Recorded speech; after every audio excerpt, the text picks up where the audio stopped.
Hey, what's going on, y'all, man? It's Q. I'm outside, man. Well, really ain't got too much to really talk about this time, but I think yeah, that's what I'm gonna talk about. So basically, alright, so what I'm gonna talk about in this video is my little experience that I had at this little program that I was at. Like a little 6-month program, CBCF, as they call it. CBCF. So while I was here, right, I'm not trying to make this video to downplay the people that was there. I ain't trying to do that. I'm just basically just trying to speak on my experience that I just recently had since January. So when I got there, I was still in the energy of, like, I got transferred from jail to CBCF. It was part of my plea deal. So while I was there, my first month and a half, first 2 months, I was still in that jail mentality. Because there was a lot of guys that was there who still felt like they wanted to push people buttons, they wanted to nitpick, and they wanted to try to just do a lot of small petty stuff just to get on people's nerves, just to see what type of reaction they can get out of it. And for the first couple of months, I was feeding into it because I'm like, man, look, like, I'm not tripping about this. I'm supposed to already be home already. And I was basically thinking, like, man, like, still coming in with that mindset, like, if anybody wants some smoke, they can get some smoke. So after a while, I kind of calmed down a little bit because I was thinking, like, wait a minute. As I'm coming in here and I'm acting up, cutting up, I'm actually playing into these people's hand. Because I'm like, okay, well, he already, you know what I'm saying, he already like the type of guy that's, you know what I'm saying, he don't really know too much, or he just, you know what I'm saying, the typical stereotype for a black guy coming in with a case. But by this time, though, this is like early January of this year, so I was already on a whole different journey. I was already tapped in. I was already on my way. I was already, you know what I'm saying, I was already on that path of self-discovery. It just got a little bit more intense, complicated, you know what I'm saying, by this time, by this little 6-month program that I went to CBCF. So boom, it all kind of started with, like, picking arguments with certain people, and then you find out that it's certain people that's there that's getting different treatments or getting treated differently than other people. All type of different stuff. You got some people who get more leeway, all type of different stuff going on. Favoritism, whatever you want to call it, discrimination, whatever you want to call it. And I was starting to get in trouble because I was speaking up about some of this stuff. And I ain't really like how some of this stuff was going on. I ain't like how some of this stuff was being ran. So unfortunately, eventually I started to kind of like, my name started to kind of like get in a different people's offices. Like, hey, you heard this guy, he been cutting up a little bit, you know what I'm saying? So some people, some of the higher ups people that was working there, they started to figure out who I was before I even met them people. So I'm like, oh, okay, so that means that my name is spreading around, and, you know what I'm saying, anything could be, you know what I'm saying? So I'm like, okay, that's another thing. But I've already dealt with that before in a previous season, as far as, like, having your name being brought up without you being around, or just being talked about, you know what I'm saying, and not really being there to defend yourself. I've already went through something like that before. Backsliding, backbiting, you know what I'm saying, gossip. I've already been through that little course. But as I was there, it wasn't completely bad. It really wasn't completely bad. What I was trying to do was, I was trying to make that experience as positive as I could, to try to be more inspiring, influential. The things that I learned while I was in jail and before I got to jail, all the stuff that I was going through on my spiritual awakening and going through my little process of trying to find my higher self, I was willing to share that information with a lot of different other guys that I met there. I wasn't just too willy-nilly with it, you know what I'm saying? Like, if I can just, the people that get led or that I be drawn to talk to, I'll spark up a conversation and I'll talk to him and I'll let him know, drop a few gems of knowledge of this, that, and the third, whatever. You know what I'm saying? Just give them something to brighten their day. And after a while, the people there, the dorm that I was staying in, the people there, they knew that, they caught on to that. So they're like, okay, we know this guy right here is a little bit different. So it got to a point to where here they go with the targeting again. And what I mean by targeting is like, okay, everybody in this room, we got a bone to pick with this particular person. He seems nice, he's cool. We know he a good person. We know he a genuine soul. We know he a good person. But we don't want him to get too big of himself. We don't want him to truly find out what's really in store for him. We just want to slow him down and make his path as hard as we possibly can. And so as time went on, I kept picking stuff out, weeding stuff out, doing my ones and twos. It even got to the point to where I was getting in so much trouble and I was having a hard time of transmuting that negative energy that I was absorbing. I was having a hard time transmuting it and putting it into positive energy. So I started writing a lot. But then when the time that I wouldn't write, I'll feel it coming back, and it'll be coming back intense. And so I started going to these mental health appointments not mental health, but kind of like counseling appointments with some of the behavior team, like with some of the staff that worked there. And so I kind of like tell them some of the stuff that was going on through my mind and just talking on the regular. And eventually I was able to, like, I had some really good sessions with those women that was there. I'm not saying like that, but you know what I'm saying? Like, I was actually really trying to heal and get a lot of that stuff off of my chest so we can, you know what I'm saying, let them know that I was taking the program serious. And one thing I can point out from that experience is this.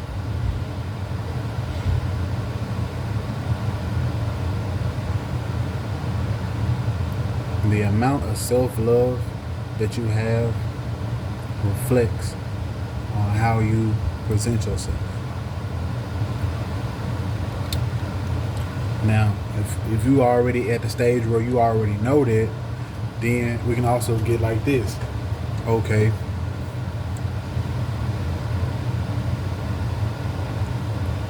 To the ones that know that they're special, to the people that know that they have gifts, to the people that know that they have something very valuable to contribute to the world, don't take those situations so personal.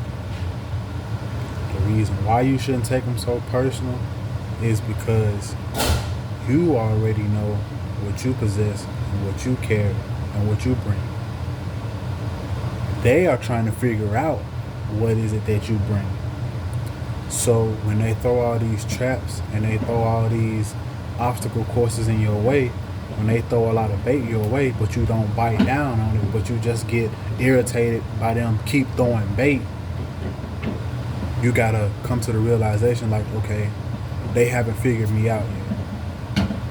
They still searching for something. They haven't completed their mission. So that means that you still have the advantage.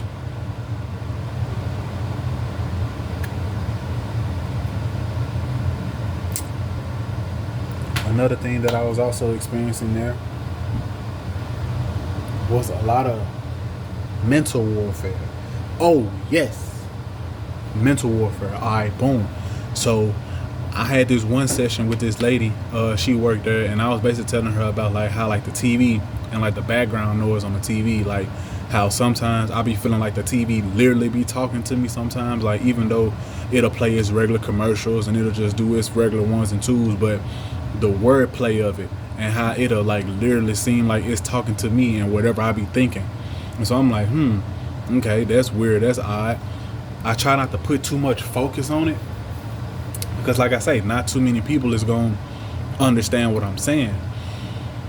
But then, like after a while of just being quiet, not saying nothing, and that's why I feel like silence is power. Because if you have the strength and the mental capability to just hold it in and just not speak, you can literally observe and learn a lot more about your surroundings. But then it's a time and place for everything. It's not good to keep everything bottled up. You'll have to find an outlet or some way to let some of this stuff out. Whether if it's writing, speaking, art, poetry, whatever niche that you have that you can be able to transmute the negative energy and transmute it into positive energy, you're gonna have to get real good at that. But basically what I was still saying was, it was just like the voices. And then it was like, it got to a point to where like everybody that I was around or everybody that I was talking to, they'll have a conversation. It's like, okay, they'll mumble something under their breath, then they'll speak to me, they'll have a conversation, and then right before we stop talking, they'll say one last little remark, and it'll be something real smart, like, and I'd be like, wait a minute, like, what's going on? Like, I literally ain't say nothing. I know I ain't say nothing smart or slick. But then it was like everybody was kind of like playing like this, the game Guess Who. You know what I'm saying? Guess Who? Like, oh, who is this guy? You know what I'm saying? Such and such.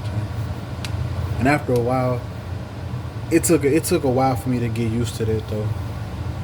And also, even while being there, I had a guy lie on me and say I had touched him while he was in his sleep. I'm not that type of guy. I don't have those type of motives. I don't have the motive to want to touch somebody while we already in a crowded dorm. We in dorms to where it can be up to 8 people in one dorm. There's no way I'm finna try to touch you or even come at you like that. But considering the path that I was on, I'm in a room with everybody who got sex cases. You know what I'm saying? So that right there, that's a whole plethora of something on its own. Because now you in an area to where all day, every day, you surrounded by people who have these spirits on them. You know what I'm saying? You surrounded by people that have these spirits on them due to what they, you know what I'm saying, due to what they've been doing, or some of them as the reason why they got there. I wasn't the type to always try to be so judgmental, because I'm like, well, I pled guilty to a case that I know I didn't do. This is just part of my journey of going through what I, you know what I'm saying? So I'm like, okay, I'm just passing by. So I'm like, okay, well, I can't take none of this stuff too serious though. But it got hard though. I ain't gonna lie, it got hard to take some of the, to kind of like lighten the load a bit. Because I was still in that mindset of like, okay, every day this is real life. Like, yeah, this is real life. I can be in La La Land all I want to, but this is real life. I'm waking up around people who got real cases, who fought real battles, and who really lived a different type of life before they got in here. You know what I'm saying? So I'm like, okay, everything that comes with that, emotionally, mentally, and spiritually, you spreading that around the whole dorm.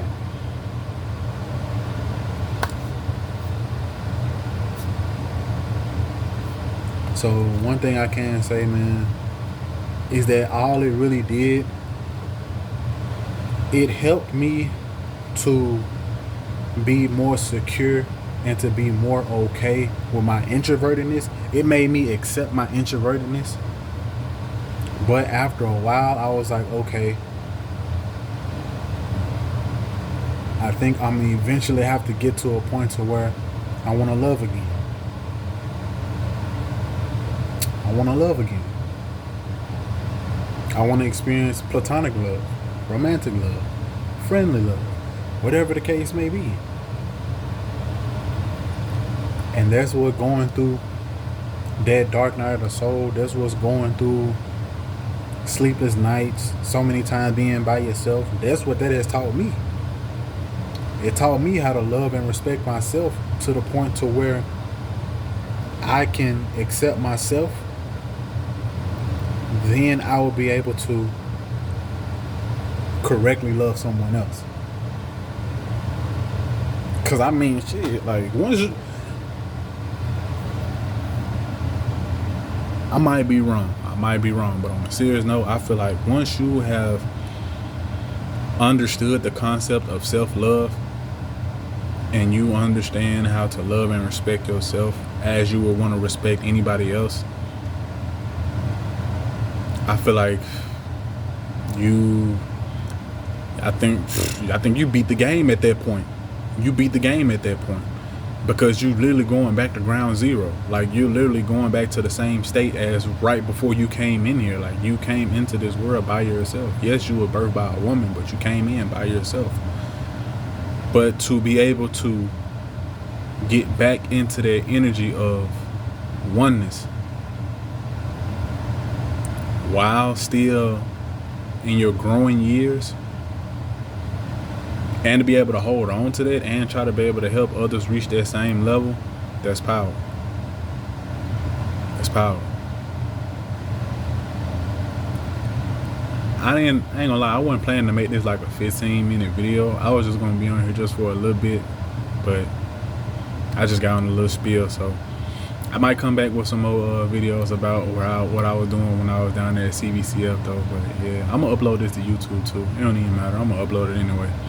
But yeah, man, it's Cute All 913, man. That was just a quick little video about the overall experience at CBCF, man. So yeah, man. Peace, y'all. Stay safe, focus, stay centered. I'm gone.